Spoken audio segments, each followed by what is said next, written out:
അസ്സലാമലൈക്കും. എൻ്റെ പേര് കുഞ്ഞാത്തുമ്മ.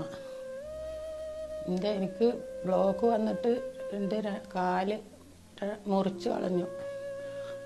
അതുകൊണ്ട് എനിക്ക് പുറത്ത് പോകാനും ഒന്നിനും നിവൃത്തിയില്ല. എൻ്റെ കുട്ടിയാണ് ഈ ഒരു മകനാണ് ആകെ ഒരു വരുമാനത്തിനൊരു അവൻ്റെ ഒരു ജീവിതമായിരുന്നു ഞങ്ങൾക്ക് ഉണ്ടായിരുന്നത്. ഇപ്പം ഇന്നൊന്ന് അവൻ നോക്കിയിരിക്കുകയാണ്. അതുകൊണ്ട് ഞങ്ങൾക്ക് വേറൊരു മാർഗമില്ല.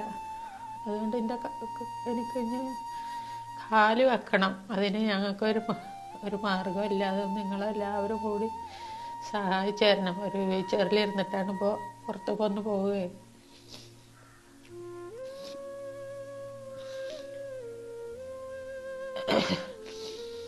വേറെ ഒരു മാർഗം ഞങ്ങൾക്കില്ല. അതുകൊണ്ട് ഈ കാല് വെക്കാൻ